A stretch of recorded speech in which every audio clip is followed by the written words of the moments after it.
Tema desta manhã, e eu estou aqui para fazer exatamente isso em nome de Jesus, despertando para uma vida abundante e ilimitada. Despertando. Há pessoas ainda que, quem sabe, estão adormecidas, estão num sono ou leve ou profundo, não podem ficar sonadas, não podem ficar adormecidas. O que Deus vai fazer é grande, o que Deus vai manifestar é extraordinário. E eu estou aqui esta manhã pela instrumentalidade que Deus me deu, pelo poder do Espírito Santo, despertar a igreja para uma vida abundante e ilimitada.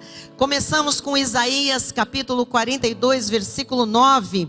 Diz a palavra do Senhor: eis que as primeiras predições já se cumpriram.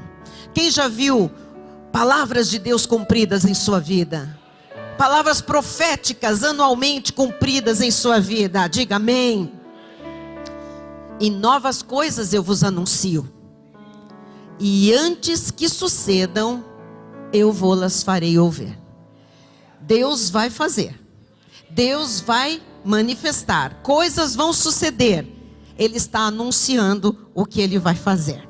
Vamos orar? Diga: Pai amado e bendito, eu me abro nesta hora para receber a Tua palavra. E eu misturo a fé, dom de Deus, que o Senhor me deu, para crer, para tomar posse, para praticar a Tua palavra e para ver as manifestações da Tua soberania em minha vida. Eu me abro para uma vida abundante e ilimitada, em nome de Jesus, amém e amém. Aleluia, glória a Deus, graças a Deus. Muito obrigada, Diácono Tiago.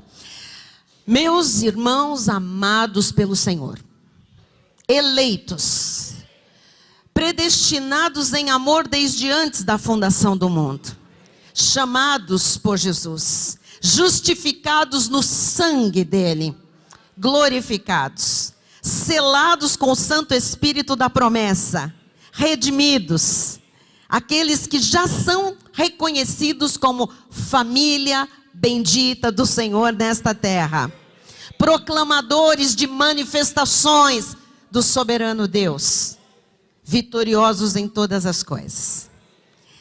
O nosso chamado é para viver uma vida sobrenatural.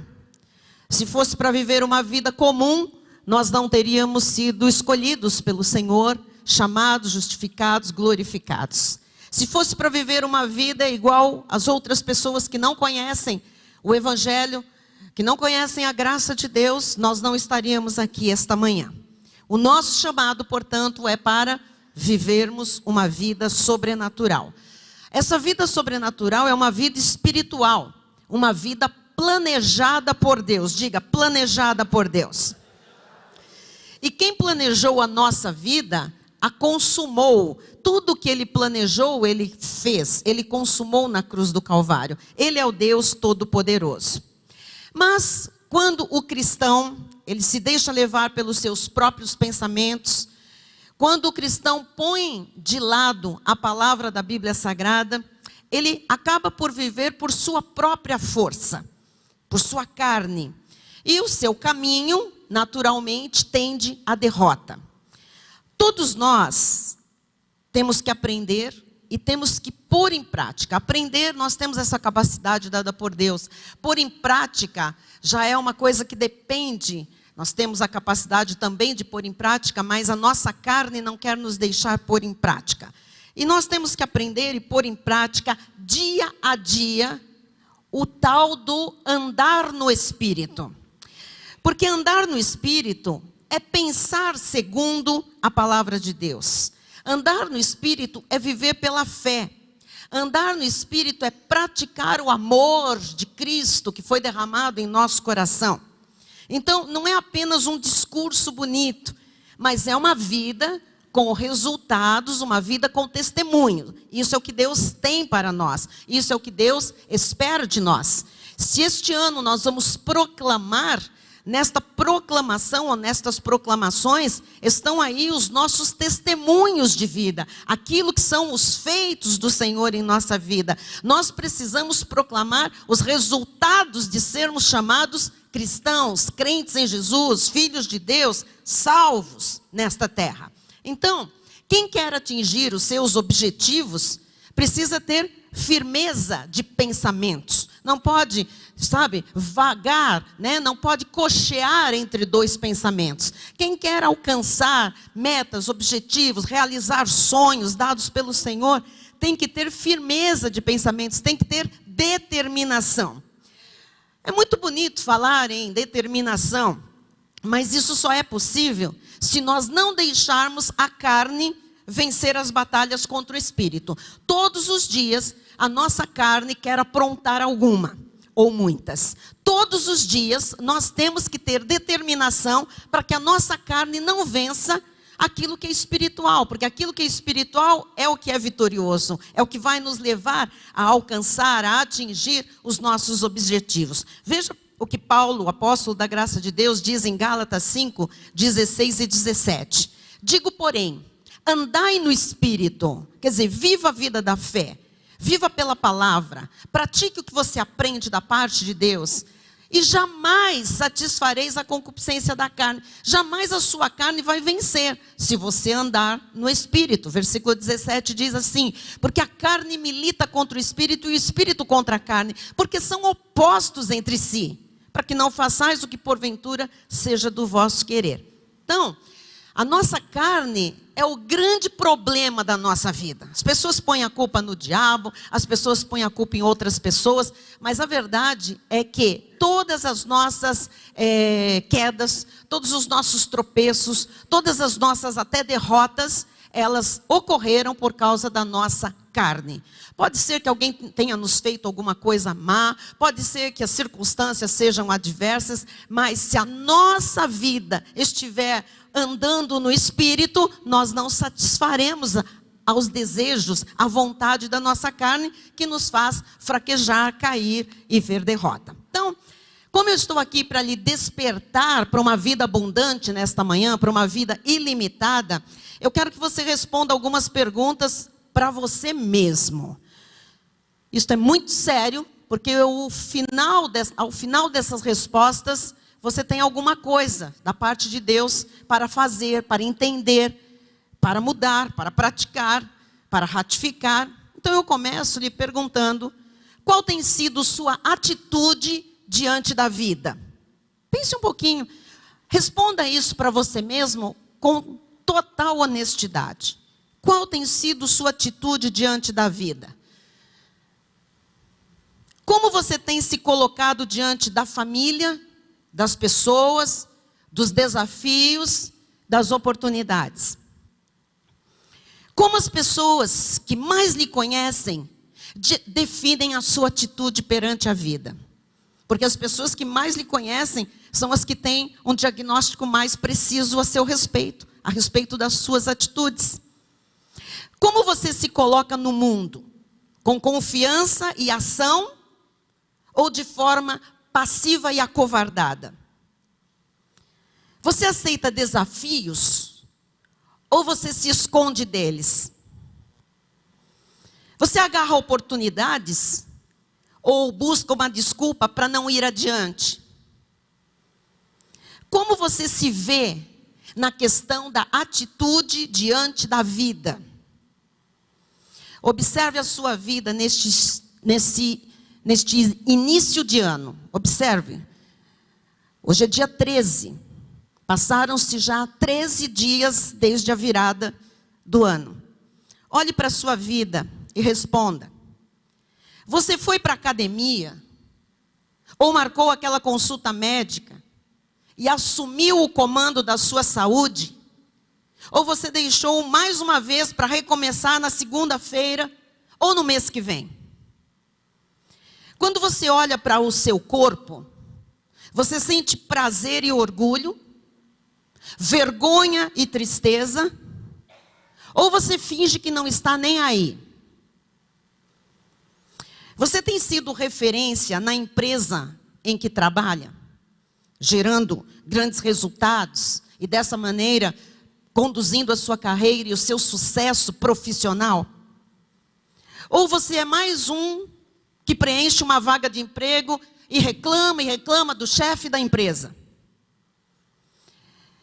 Você continua estudando e sedento por mais conhecimento? Ou você acredita que já aprendeu tudo o que precisava para ter o melhor da vida e mal lê um livro por semestre, deixando o seu destino à deriva? Em casa, você que é pai, mãe, você é um pai, você é uma mãe presente, que dedica tempo de qualidade a seus filhos e conduz a sua família a uma vida abundante? Você senta no chão com os seus filhos, brinca e dá gargalhada? Ou o seu trono real na frente da TV ou do seu smartphone o impede de ser um pai ou uma mãe capaz de formar verdadeiros campeões?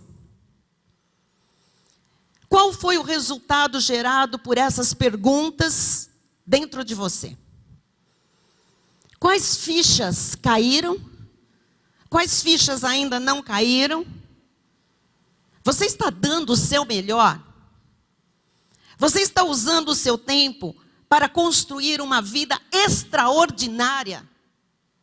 Você, quando partir, vai deixar um legado nesta terra? Os resultados que você tem colhido na sua vida estão de acordo com o que você gostaria de ver para si mesmo? E quanto desses resultados se devem à sua falta de atitude e determinação? A sua carne tem lhe vencido e derrotado? Amados, cada um tem a vida que escolhe ter. Mude a sua atitude e você mudará a sua vida e os seus resultados. A questão é atitude. Porque conhecimento, fé, capacidade de Deus, suficiência, nós já recebemos. Atitudes precisam ser mudadas para que a vida seja mudada e os resultados sejam alterados. Viva no Espírito e pague o preço das mudanças. Não é fácil mudar, tem um preço a se pagar. Porém, pague esse preço e veja a vitória como resultado. Hoje, eu quero despertar você para que você assuma sua real identidade de filho de Deus, de abençoado, de vitorioso, de conduzido sempre em triunfo. Hoje é o primeiro dia do resto da sua vida. E o que importa agora é que em Cristo, por causa desta palavra, você pode acordar, despertar de um sono e viver o melhor da sua vida. Você pode ser feliz, sim. Você pode realizar seus sonhos, sim. Você pode ver cumprido o seu propósito de vida, sim. Essa é a vontade de Deus. Isto é estar na visão do Todo-Poderoso. Em Efésios capítulo 5, 14 a 17, o apóstolo Paulo diz o seguinte: pelo que diz, desperta, ó tu que dormes. Isto foi escrito para crentes da igreja de Éfeso, uma igreja em graça. Eu estou aqui para dizer para esta igreja totalmente graciosa: desperta, ó tu que dormes. Há pessoas que estão dormindo, um sono espiritual. Acordam toda manhã, fazem lá mecanicamente o que tem que fazer, mas espiritualmente estão dormindo. E a palavra do Espírito vem esta manhã para despertar aquele que dorme. O Senhor diz: levanta-te de entre os mortos. Ora, mas nós já fomos vivificados por Cristo Jesus. Mas se estamos espiritualmente como quem dorme, dormindo um sono espiritual, nós ainda estamos vivendo como mortos. Como pessoas que não conhecem o caminho, a verdade e a vida, que é Jesus Cristo. E ele diz: desperta, acorda, e Cristo te iluminará. Iluminará os teus passos, iluminará o teu caminho, iluminará a tua mente, iluminará as tuas decisões, as tuas atitudes. Portanto, Vede prudentemente como andais. Nós temos que ver como nós estamos vivendo, o que nós estamos fazendo com a nossa vida. Não andando como nécios, e sim como sábios. Diz a palavra, remindo o tempo. Põe lá o próximo, por favor, vamos. Remindo o tempo. O que é remir o tempo? É aproveitar o tempo da melhor maneira que você puder. Paulo já estava dizendo isso há quase 2000 anos. Você tem que aproveitar o tempo da melhor maneira que você puder, porque os dias são maus. Se você não aproveitar o tempo da melhor maneira que você puder, você será engolido pelo século, você será engolido pelas notícias, você será engolido pelos costumes deste mundo tenebroso. Por esta razão, não vos torneis insensatos, tolos, imprudentes, mas procurai compreender qual é a vontade do Senhor. Diga, eu estou aqui compreendendo a vontade do Senhor para a minha vida. Então esta é uma manhã de despertamento.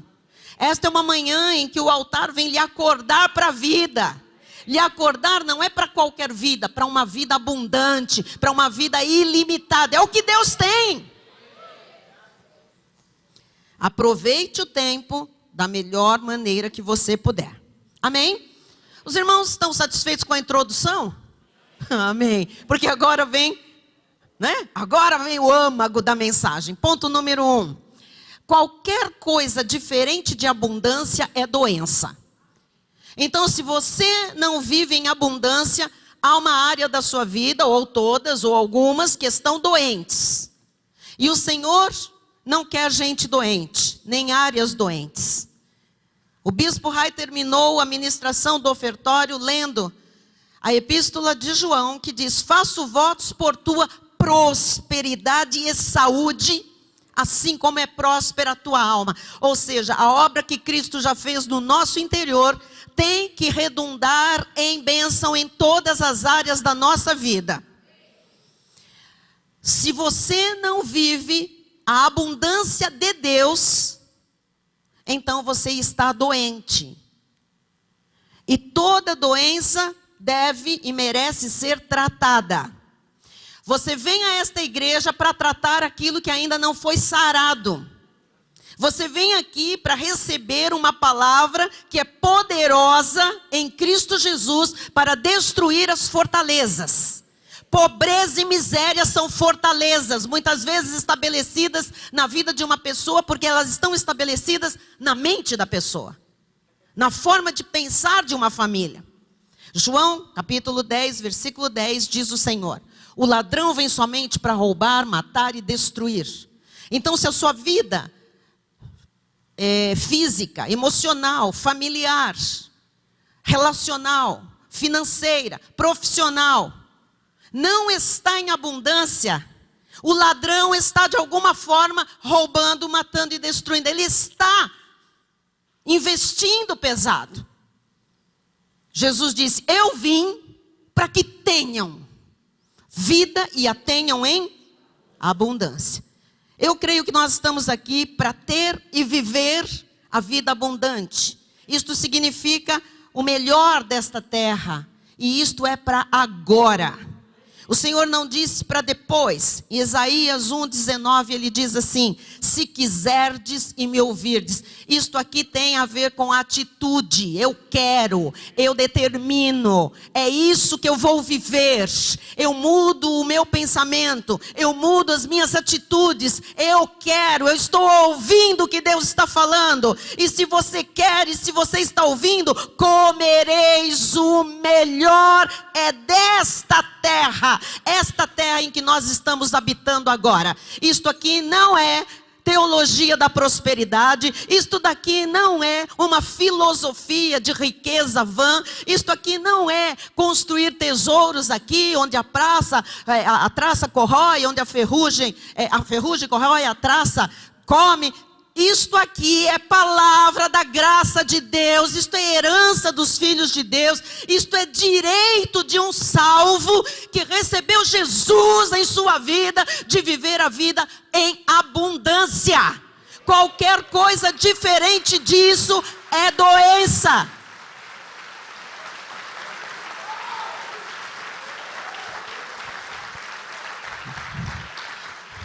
Então vamos, definir melhor a abundância. O que é abundância? Responda para mim. Ter pouco dinheiro é abundância? Vocês estão com medo de falar sobre esse assunto? Seja firme nas respostas. Ter pouco dinheiro é abundância? Não ter dinheiro para pagar os compromissos mensais é abundância?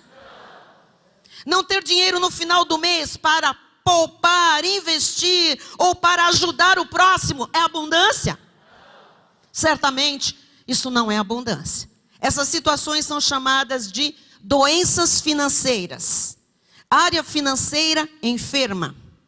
Há muito crente doente financeiramente.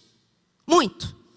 Há crentes que acreditam que pagar as contas, mesmo que não sobre nenhum dinheiro, já é uma vitória. Esse crente está errado.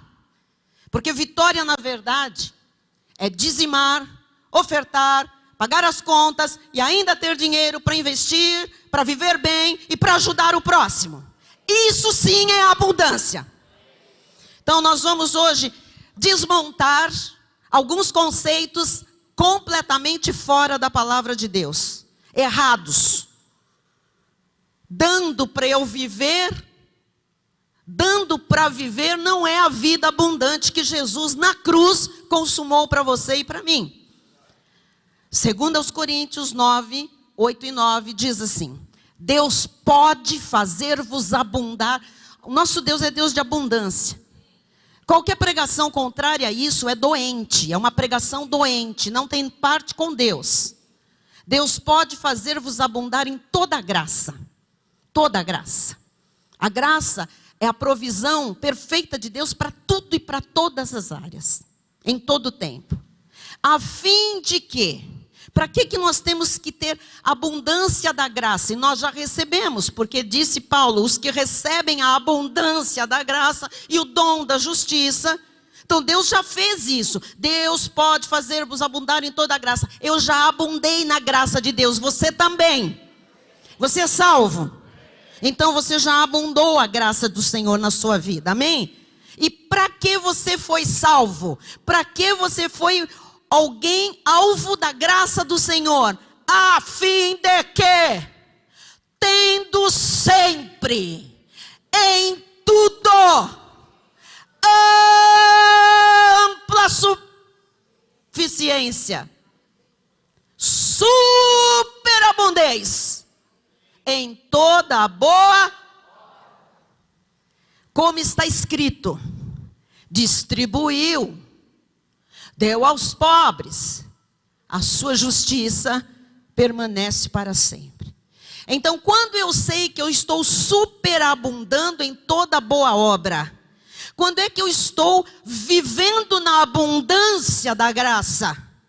Quando eu já tenho para distribuir, quando eu tenho excedente, quando eu tenho mais do que o suficiente, quando eu tenho infinitamente mais do que eu necessito para pagar contas. Esta é a visão do Todo-Poderoso para a sua vida. Coloca para mim, por favor, a frase no telão. Abundância é ter sempre, em tudo, ampla suficiência. Isso significa que dá para tudo e sobra, sobeja. Isto é abundância. Se Jesus nos deu vida em abundância, significa que devemos ter sempre, em tudo, ampla suficiência. Qualquer coisa diferente disso é doença, é mentira de Satanás. E hoje a nossa oração ao final desta mensagem será para que caia da sua vida as mentiras que Satanás tem pregado a você, que tendo para comer, tendo para viver, tendo para pagar conta, tá bom, isso é vitória. Não é. Segundo a palavra de Deus, não é. Muitos ímpios têm isso e tem muito mais. Nós não estamos aqui nos comparando a ímpios, invejando ímpios, nada disso. Mas você tem que abrir a mente Porque as riquezas desta terra ainda estão em mãos erradas. Amados, por que não ter aquela casa maravilhosa? Vou perguntar de novo. Tem uns aqui que estão com tanta mentira pregoada na mente. Por que não ter aquela casa maravilhosa? Por que não rolar na grama com os seus filhos?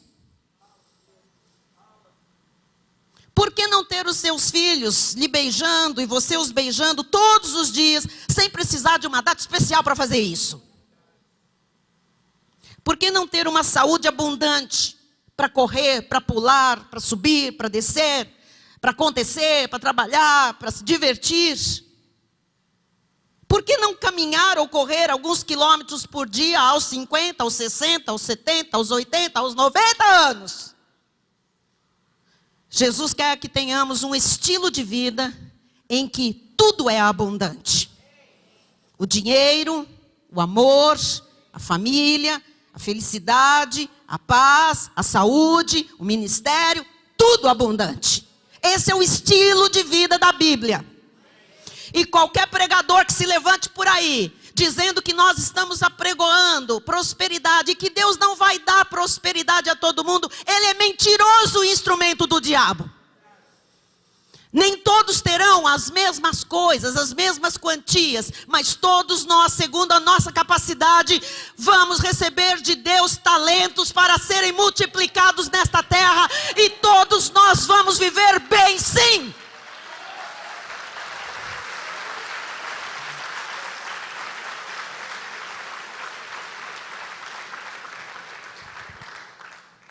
Bispa, você está brava? Eu estou brava com os conceitos mundanos que entraram na igreja. Eu estou brava com aquele crente que ouve uma palavra dessa, que foi cortado pela graça, que conhece as doutrinas, a eleição, a predestinação, a diferença da lei e graça, a superioridade e a sobreexcelência da graça de Deus, e se conforma com o mundo, e se conforma com pregações rasteiras, baixas da lei. E eu disse que eu vim aqui para despertar, e ninguém desperta assim: igreja amada, nosso direito ter prosperidade. Quando você desperta alguém que está dormindo, como você faz? Como você acorda alguém que está dormindo? E se tiver num sono pesado, como é que você faz? Acorda o irmão que está ao seu lado, com todo respeito. Acorda ele, acorda ele. Acorda ele.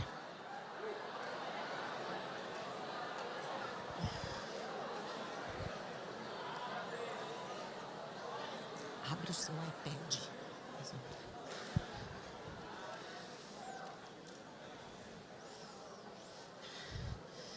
Acordou? Está todo mundo acordado? Porque agora eu vou mais fundo. Ponto número 2. Acorda aí. A influência da mídia tradicional e da palavra de Deus. E agora nós vamos ter um assunto sério para conversar. Quando nós olhamos para a TV, para a mídia tradicional, para as novelas, os telejornais, para a maioria dos filmes e para o diálogo da maioria das pessoas, nós percebemos que a tônica, a ênfase e os temas centrais giram em torno de morte, dor, medo, perda, traição, tristeza, mentira, vingança, ódio, violência, cobiça, inveja, inversão de valores e assim por diante. Todas essas informações, todas essas informações e todos esses estímulos vêm como uma avalanche durante a semana toda e atinge profundamente o ser humano nos 2 hemisférios cerebrais, no esquerdo cognitivo e no direito emocional. Agora ouça, a repetição incessante disso tudo faz com que o nosso cérebro passe a acreditar que todo esse lixo de informação compõe uma vida normal. Quem está compreendendo? Resumindo, o nosso cérebro, que não resiste a estímulos repetitivos, ele não resiste a estímulos sem que haja mudança nele. O nosso cérebro passa a acreditar que tudo isso de fato é real, aceitável e, por fim, normal. Por que tanta aceitação, pense comigo, do que é errado? Nós todos estamos aí, né, vendo as mídias sociais, o povo, a inversão de valores, e a gente fica... Por que essa avalanche de coisas erradas? Por que tanta aceitação do que é errado, imoral, miserável, desprezível, fora da palavra de Deus? Por que tanta banalidade com as coisas de Deus, que na verdade são as únicas importantes?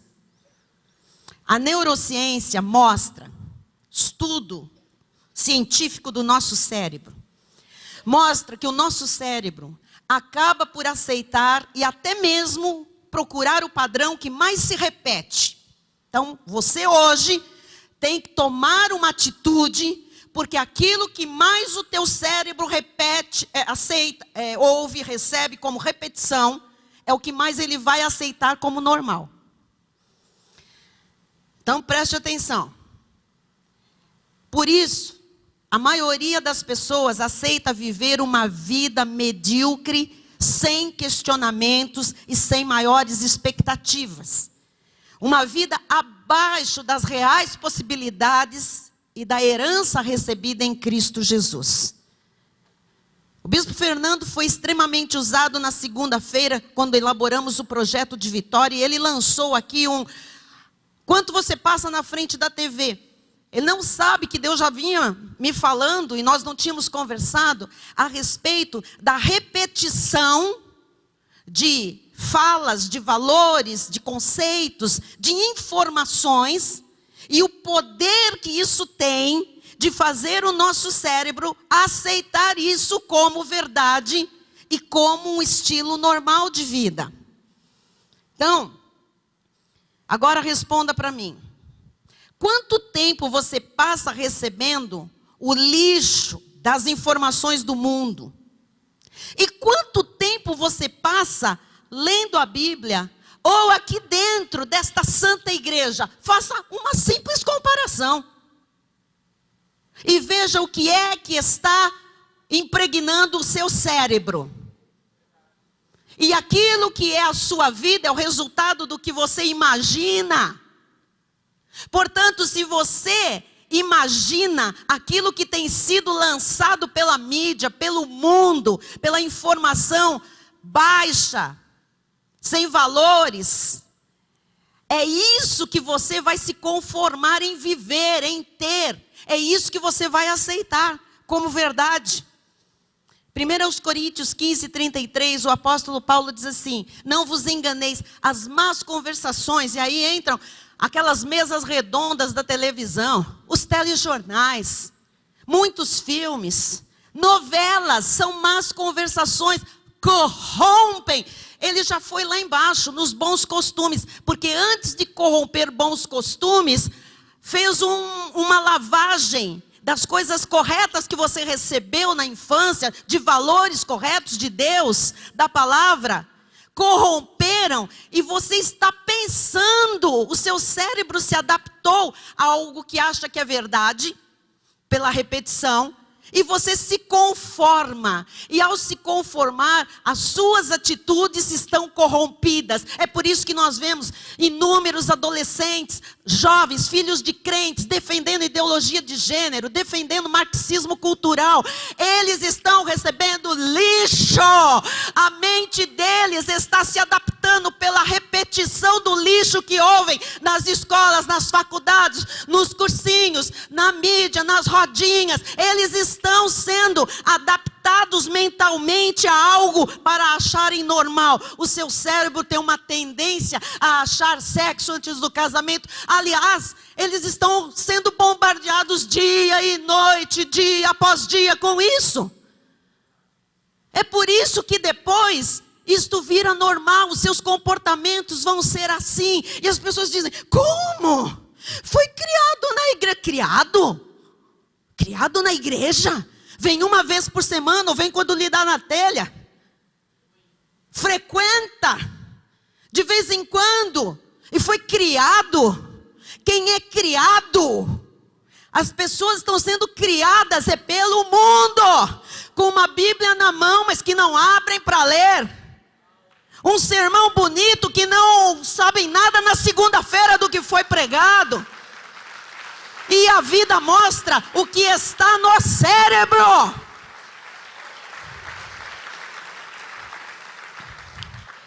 Mateus 12:34. Raça de víboras, como podeis falar coisas boas sendo maus? Por que maus? Porque a mente está totalmente adaptada ao mal. Porque a boca fala do que está cheio, Quando você vê pessoas levantando bandeiras contra a palavra, contra a moral de Deus, contra os valores de Cristo, querida, essa pessoa não está fazendo isso da noite para o dia. Ela tem uma mente que está sendo doutrinada. E pela repetição, a mente já está cauterizada, adaptada, achando que aquilo é normal e nós somos um bando de ETs. Eu queria dizer aqui, mais uma vez, que nós somos a luz do mundo, o sal da terra, que a igreja é a única e última reserva moral desse planeta, e que os nossos filhos têm que ser criados aqui dentro, em casa têm que ser criados na palavra de Deus, que temos que inculcar, não é à toa que isto foi ensinado para os judeus a fazerem com as suas crianças desde cedo, inculcar a palavra dia e noite, assentado, deitado, entrando, saindo. Por quê? Porque Deus na sua palavra já sabia, Ele estabeleceu como funciona um cérebro. Nós temos que impregnar o nosso cérebro da verdade, porque a verdade é libertadora. Romanos 12:2. E não vos conformeis com este século, mas transformai-vos vamos igreja, descobrir o segredo de Paulo aqui, renovação da mente. Porque se a mente não for renovada, ela vai se adaptar, vai achar normal todo o lixo do mundo, e o diabo sabe bem como jogar lixo na cabeça das pessoas. E quando a mente é renovada, o que acontece? Para que experimenteis qual seja a boa, agradável e perfeita vontade de Deus. Amado do Senhor, não se deixe levar pelo mundo ao seu redor, e nem por aquilo que esse mundo comunica. Não acredite que limitação é normal. Não acredite que solidão é normal, que tristeza é normal, que doença é normal, que escassez é normal, que ter o suficiente para pagar as contas é normal. Para você que é salvo por Jesus Cristo, herdeiro de Deus, nada disso é normal. Seus resultados, é você quem vai produzir. Então não deixe que o incrédulo lhe influencie. Nem que seja um parente ou uma pessoa próxima, não deixe que faça um estrago na sua vida, colocando por repetição alguma coisa na sua mente. Você vê, porque às vezes nós temos que dar um tempo, nos afastar de algumas pessoas que só têm o mesmo discurso ruim, negativo, pessimista, rancoroso. Não! Isso corrompe. Isso adoece a vida. Nós passamos a achar que as pessoas são assim, que é normal ser assim, e daqui a pouco eu sou assim e vou achar é assim mesmo. Mas não é. Amém? Veja o que Deus disse para Abraão fazer para poder viver o propósito que Deus tinha para ele. Ele precisava disso. Nem todas as famílias precisam, mas Abraão precisava. Gênesis 12, 1 e 2. Ora, disse o Senhor a Abraão: sai da tua terra, leia comigo, da tua...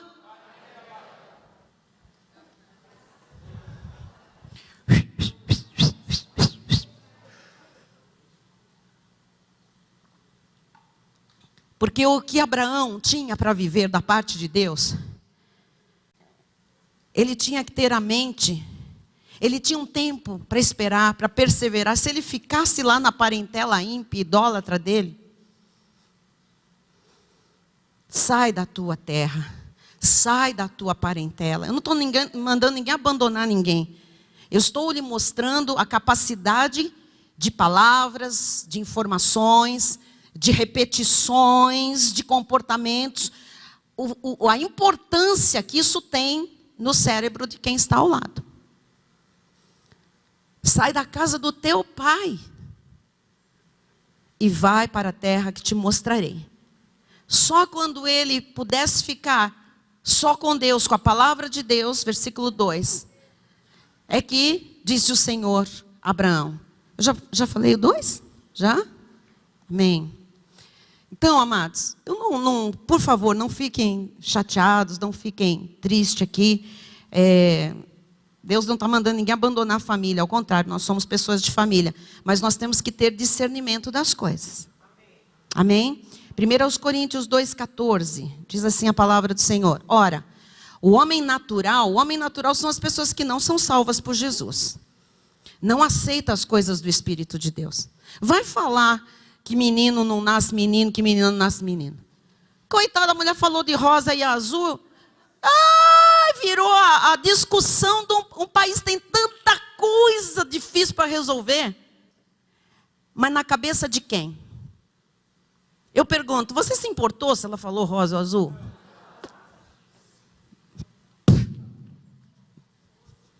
Couves. Mas quem se importa? Quem se importa? Quem está com a mente corrompida. Esses se importam. Por quê? Porque estão acostumados a receber esse lixo. Foram as pessoas que foram para o fight, nas redes sociais, enfim. Como se isso fosse a tônica da nossa vida. Cristãos se metendo nessa discussão. Que baixeza. Que falta do que fazer. É falta de ter um propósito na vida. É falta de ter visão do Todo-Poderoso. É falta do que ter para proclamar, para exaltar e glorificar o Senhor Jesus Cristo. O homem natural não aceita as coisas do Espírito de Deus, porque eles são loucura e não pode entendê-las. Porque elas se discernem espiritualmente. Ora, ele está morto espiritualmente. Agora você entende, não, mas tem gente salva também. Por que Paulo disse, desperta, ó tu que dormes? Por que ele disse isso para uma igreja? Porque existem pessoas vivendo como mortos espirituais, porque a mente está dominando, a carne está vencendo a batalha contra o espírito. Você está compreendendo? Muitos caem nas armadilhas do inimigo por darem ouvidos aos falsos irmãos. Há pessoas que andam na carne e que não discernem a verdade. Deixam de lado a palavra de Deus, naufragam na fé. Amados, nós não podemos viver com os pensamentos corrompidos pelo mundo. A nossa mente deve estar voltada para a palavra. A nossa mente deve estar em linha com a palavra. A nossa vida é para ser vivida vitoriosamente pela fé. E uma vida vivida com segurança no amor de Deus para conosco. Deus nos ama. 1 João 5,4. Porque todo o que é nascido de Deus vence o mundo. Então nós não temos que nos moldar ou conformar como nós temos que vencer o mundo. O mundo é nosso adversário. Não é para eu me conformar, entrar na forma dele. Ele é contra mim, ele é contra a minha família, ele é contra Deus. E essa é a vitória que vence o mundo. Ou seja, a igreja tem que vencer o mundo, não trazer o mundo para dentro da igreja. A nossa fé. Diga, eu estou recebendo esta palavra. Ok? Então, terceiro tópico, vamos lá. A promessa de 7 anos de vacas gordas. Bispo, por que o 3 não veio antes? Para animar a igreja. Porque eu estou aqui hoje para despertar você de um sono. Diácono João, diaconisa Márcia. Os 7 anos de vacas gordas. vão ser para aqueles que têm a mente de Cristo. Para aqueles que não estão com a mente na configuração do mundo. Nós não vamos iludir ninguém. Isto é para todos? Sim. Todos viverão? Não sei. Talvez não. Eu quero trazer o contexto da palavra profética de Gênesis 41. Nós vamos ler alguns versículos, porque alguns não sabem nem que são vacas gordas. Bispo, agora tem uns negócios que vocês estão falando aí na igreja, umas vacas que apareceram no sermão, e ainda as vacas são gordas, e aí vocês falam que é para ter um objetivo de emagrecer, e tem vaca gorda, então, imagina, bispa, se eu vou ter 7 anos de vaca gorda, o que eu vou engordar com essas vacas gordas?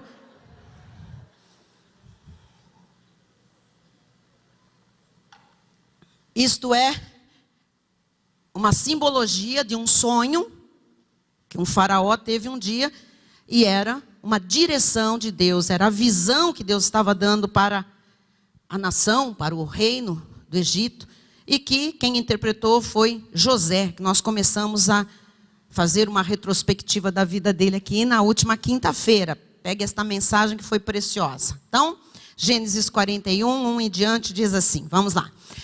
Passados 2 anos completos, Faraó teve um sonho. 2 anos completos, por que 2 anos, bispa? Só para emendar na quinta-feira, ele foi parar numa prisão, né? Lançado por Potifar, porque a mulher acusou José de sedução, então ele teve que ser lançado no cárcere. Ali ele ficou ajudando o carcereiro.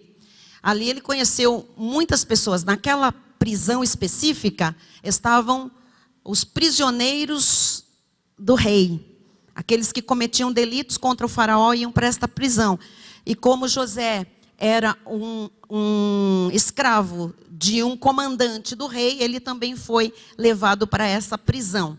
Ali ele conheceu 2 pessoas, entre muitas, que também tiveram um sonho. Vamos lá continuar. Passados 2 anos completos, agora Faraó teve um sonho, parecia-lhe achar-se ele de pé junto ao Nilo. Esse foi o sonho do Faraó. Do rio subiam 7 vacas formosas à vista e gordas, e pastavam no carriçal. Após elas, subiram do rio outras 7 vacas, feias à vista e magras, e pararam junto às primeiras, na margem do rio. As vacas feias à vista e magras comiam as 7 formosas à vista e gordas. Então acordou o Faraó. Tornando a dormir, sonhou outra vez. De uma só haste saíam 7 espigas cheias e boas. E após elas nasciam 7 espigas mirradas, crestadas do vento oriental. As espigas mirradas devoravam as 7 espigas grandes e cheias. Então acordou o Faraó. Fora isto um sonho. De manhã, achando-se ele de espírito perturbado, mandou chamar todos os magos do Egito e todos os seus sábios e lhes contou os sonhos. Mas ninguém havia que lhes interpretasse. Então disse a Faraó o copeiro-chefe. O copeiro-chefe apareceu na nossa história de quinta-feira. Era um dos presos do rei, que também tinha tido um sonho. José, na prisão, interpretou aquele sonho, que ele seria readmitido, né? E ele foi readmitido, e ele disse, olha, quando você estiver lá, não se esquece de mim. Só que passaram 2 anos, e o copeiro não se lembrou de José, diz a Bíblia. Esqueceu ele lá, de falar bem dele, né? 2 anos se passaram, e agora, quando o faraó tem um sonho, então disse Faraó ao copeiro-chefe, lembro-me hoje das minhas ofensas. Olha a retrospectiva. Estando Faraó muito indignado contra os seus servos e pondo-me sob prisão na casa do comandante da guarda, a mim e ao padeiro-chefe, tivemos um sonho na mesma noite, eu e ele. Sonhamos, e cada sonho com a sua própria significação. Achava-se conosco um jovem hebreu, servo do comandante da guarda, servo do Potifar. Contamo-lhe os nossos sonhos e ele nos interpretou, a cada um segundo o seu sonho. Vamos pular, você pode ler em casa 14, vamos para frente. Então o faraó mandou chamar a José e o fizeram sair à pressa da masmorra. Ele se barbeou, mudou de roupa e foi apresentar-se a Faraó.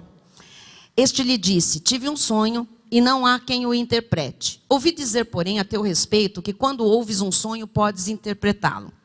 Respondeu-lhe José: não está isso em mim, mas Deus dará a resposta favorável a Faraó. Então, agora começa aqui a ascensão de José. José foi humilhado pelos irmãos, vendido como escravo para o Egito. Ele foi parar na casa de Potifar.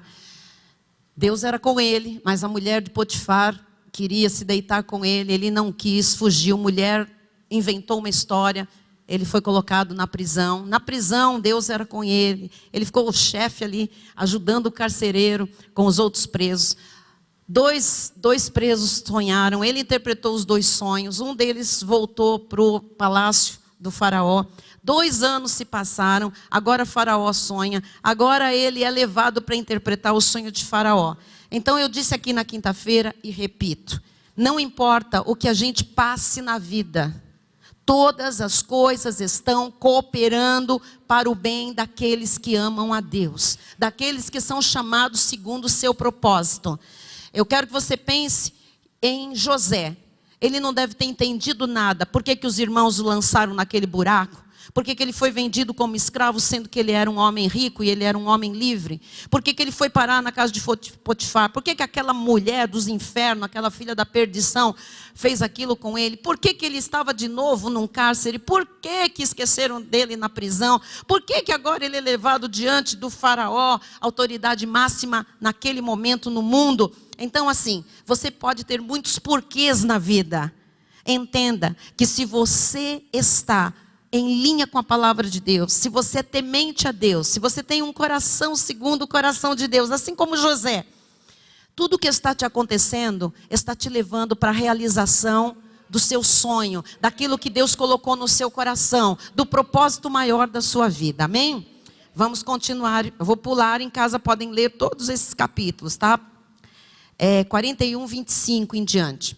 Então, lhe respondeu José: o sonho de Faraó é apenas um. Deus manifestou a Faraó o que há de fazer. Receba para a sua vida. As 7 vacas boas serão 7 anos. As 7 espigas boas também 7 anos. O sonho é um só, tá?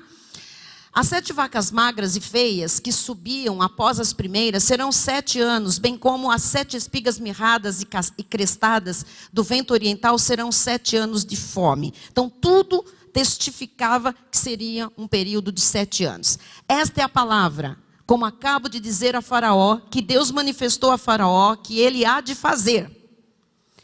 Eis aí vem 7 anos de grande abundância por toda a terra do Egito. Receba. Seguir-se-ão 7 anos de fome, não para a sua vida, porque você vai ver o que acontecer. Lá fora vai ter fome, na sua casa não. E toda aquela abundância será esquecida na terra do Egito, e a fome consumirá a terra. E não será lembrada a abundância na terra, em vista da fome que seguirá, porque será gravíssima. O mundo vai passar sempre por altos e baixos, crises, venha lá quando vier. O sonho de Faraó foi dúplice, porque a coisa é estabelecida por Deus, e Deus se apressa a fazê-la. Agora, pois, escolha Faraó um homem ajuizado e sábio. Nós precisamos ser ajuizados e sábios, irmãos.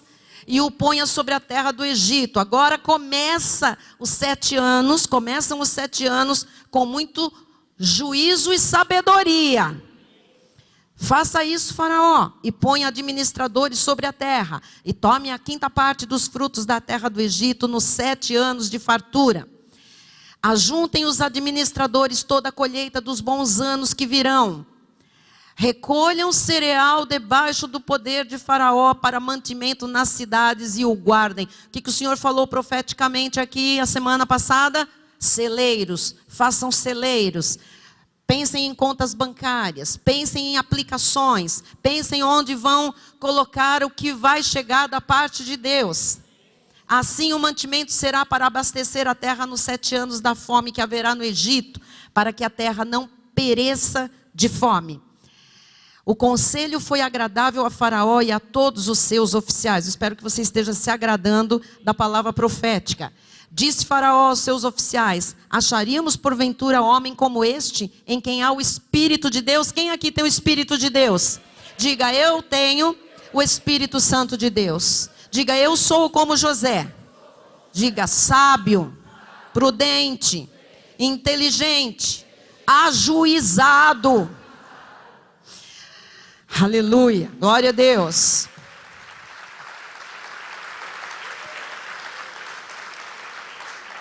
Depois disse Faraó a José: visto que Deus te fez saber tudo isso, Deus está nos dando a revelação, Ele está anunciando o que Ele vai fazer. Ninguém há tão ajuizado e sábio como tu. Se Deus achar aqui dentro desta igreja homens e mulheres sábios e ajuizados, administrarás a minha casa e a tua palavra, olha o poder da palavra da confissão em linha, obedecerá a todo o meu povo. Somente no trono eu serei maior do que tu. O Senhor Jesus está neste trono. Só Ele, amado. Disse mais Faraó a José: vês que te faço autoridade sobre toda a terra do Egito. A tua autoridade não é para ficar concentrada aqui nessas 4 paredes. É para que você tenha autoridade por onde você andar, no teu trabalho, na tua escola, nos teus negócios, no teu comércio, nas tuas viagens, nos teus relacionamentos, no meio da tua parentela. Amém? Então tirou o Faraó o seu anel de sinete da mão e o pôs na mão de José. Isto é autoridade, isto é honra, isto é exaltação. Fê-lo vestir roupas de linho fino. Você vai mudar de patamar, meu amado. Você vai ter ampliação, você vai ter expansão. Eu estou lhe despertando para uma vida abundante e ilimitada. Olha, esse José saiu lá de um poço escuro, cheio de serpentes. Agora ele estava sendo, por Deus, exaltado, honrado.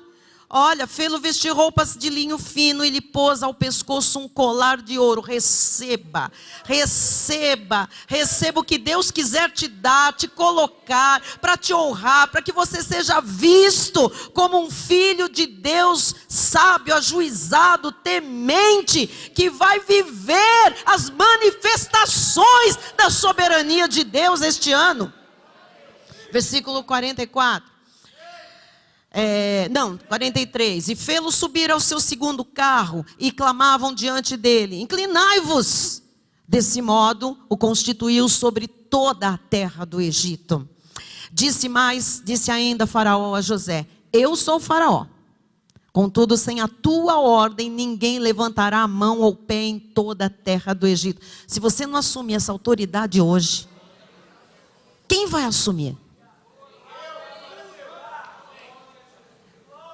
E a José chamou o Faraó de Zefenate Paneia, um nome egípcio. E lhe deu por mulher, ainda ganhou uma família. E lhe deu por mulher a Azenate, filha de Potífera, sacerdote de On. E percorreu José toda a terra do Egito. Amados, nós cremos na simbologia do número 7 como um tempo perfeito do Senhor, e não como uma contagem literal de tempo. Esse tempo de perfeição que se inicia não significa a ausência de problemas, tribulações ou provações, mas a visão dada por Deus de um estilo de vida abundante, de felicidade perene, real, existencial, como herdeiro das promessas consumadas na cruz. Eu entendo que será um tempo de potencialização de cada área da vida e do ministério, a fim de que haja uma grande expansão e crescimento em todos os aspectos. Afinal, ter muito dinheiro e não ter uma família em paz, uma família em harmonia, não significa felicidade e perfeição divina. Então fique esperto.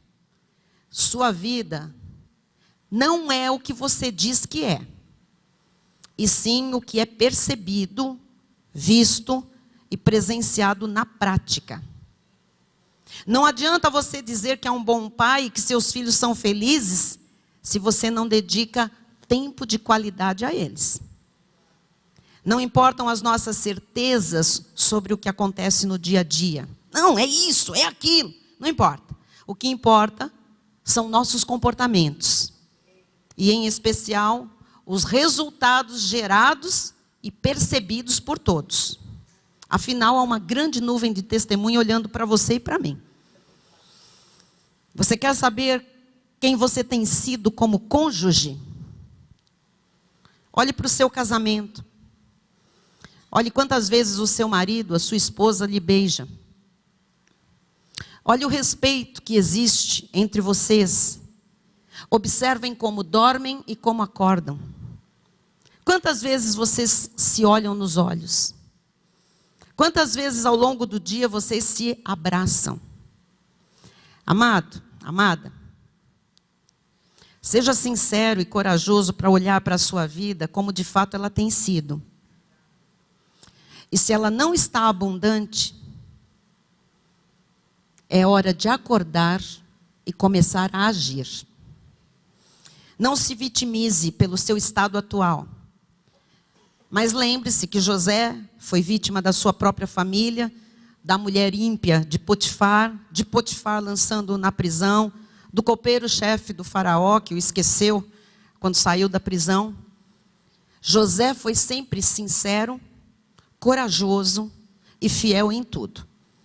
Por isso, todas as visões e todos os sonhos se cumpriram na vida de José, mas com a honra e com a exaltação de Deus. E ele ainda abençoou milhares e milhares de pessoas, incluindo a sua família. A profecia por si só, ela não vai mudar nada em nossas vidas, a não ser que acreditemos que junto com as promessas de Deus, nós temos também a capacidade de colocarmos as premissas, as condições de Deus em prática. Que Deus vai fazer, amados? Ele vai. Basta despertarmos para uma vida abundante e ilimitada. Nós vamos agora proclamar a verdade profética deste período já iniciado de vacas gordas. Fique de pé aí em seu lugar. Levante as suas mãos aos céus. E se você ainda não entendeu o que é proclamar, proclamar é falar, confessar, determinar, contar, gritar, fazer conhecido, anunciar. Você vai anunciar que iniciou na sua vida um período da perfeição de Deus, que trará uma vida abundante e ilimitada. Mas até hoje, esquece o até hoje. O Senhor está falando agora. Agora. Agora. Agora. E os ajuizados e sábios começam a partir de agora a colocar em prática as suas estratégias. Assim como Deus deu estratégias para José, Deus dará e já está dando estratégias para cada um de nós, para alcançarmos os nossos alvos, para realizarmos os nossos sonhos, para irmos na direção do nosso propósito de vida. É hora de abrir os lábios. Abra a sua boca agora e confesse, proclame que você recebe para você, que você já está vivendo. Pai amado e bendito, nós já estamos vivendo este período, Jesus. Ó Deus, tu disseste antes do final do ano ainda, 7 anos de vacas gordas, 7 anos de expansão, 7 anos de crescimento. E depois no final do ano tu disseste, ano da proclamação das manifestações da soberania de Deus. Isto significa que nós temos que abrir os lábios, nós temos que falar daquilo que nós cremos, nós temos que declarar aquilo que está escrito, nós temos que falar a respeito da palavra profética. Senhor Jesus Cristo, nós estamos reunidos neste lugar porque nós cremos, nós somos teus filhos, Pai. Nesta manhã, Jesus, a mente de Cristo tem que ser ativada pelo poder da tua palavra. Eu creio, Jesus, Deus, que Tu falaste aos nossos corações de uma forma profunda, de uma forma intensa. Senhor, a nossa carne está subjugada, Senhor. A nossa carne não poderá mais nos humilhar, Jesus. Nós queremos andar do Espírito, nós queremos viver a palavra, nós queremos viver por fé, nós queremos falar daquilo que cremos, Jesus.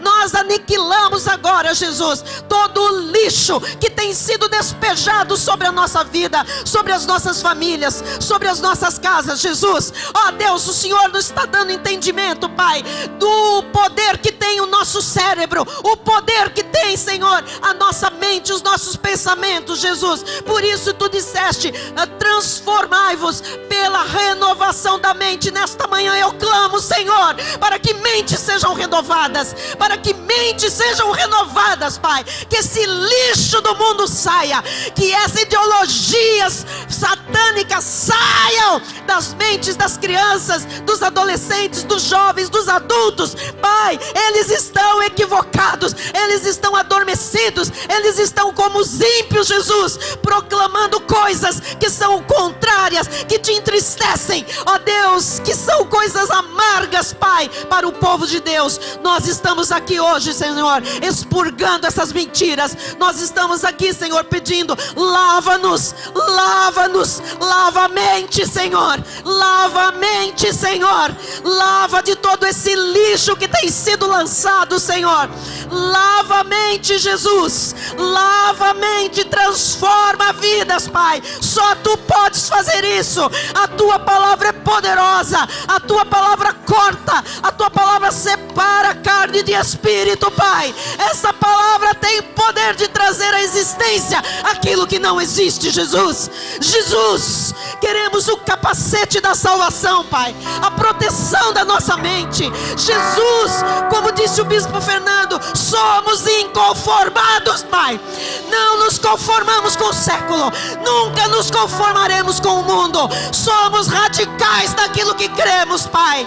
Não abrimos mão, Jesus, da Tua vida, Jesus, da vida abundante, Senhor. Nós vamos combater, sim, Senhor, a pobreza, a miséria, a escassez, a vida triste, oh Jesus, a vida rasteira, a vida sofrida, Jesus, de não ter o que pôr na mesa, de não poder dar o melhor para um filho, de não poder dar uma escola, um estudo de qualidade, de não poder pagar as contas sempre, sempre em dia, Jesus, de não ter um local decente para morar. Nós não nos conformamos, nós não nos conformamos, Senhor, com o Brasil sendo chamado de terceiro mundo. Nós não nos conformamos, nós não nos conformamos, nós não aceitamos viver numa nação aquém das promessas de Deus. Nós não aceitamos miséria, miséria vinda do mundo. Nós não aceitamos miseráveis, nós não aceitamos, Jesus. Ó Deus, nós podemos chegar como estamos lá de fora,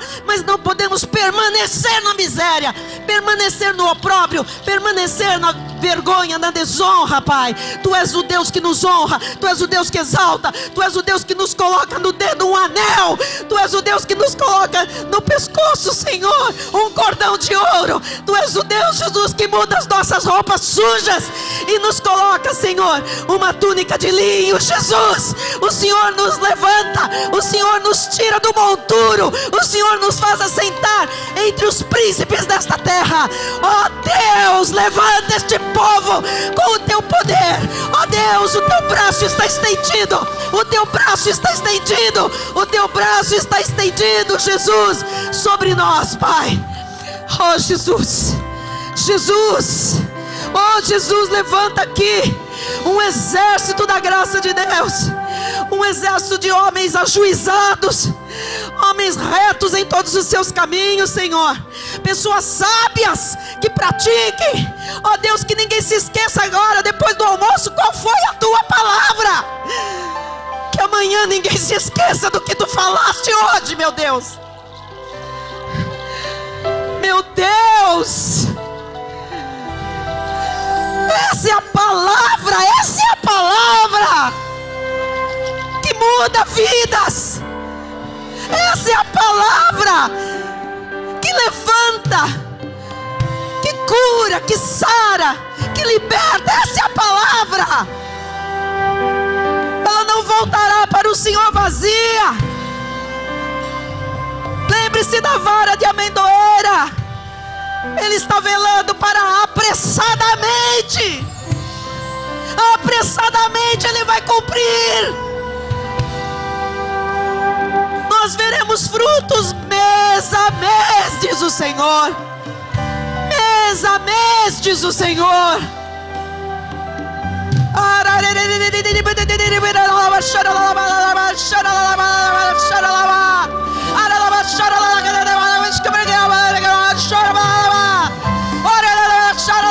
Fale mistério com Deus, igreja.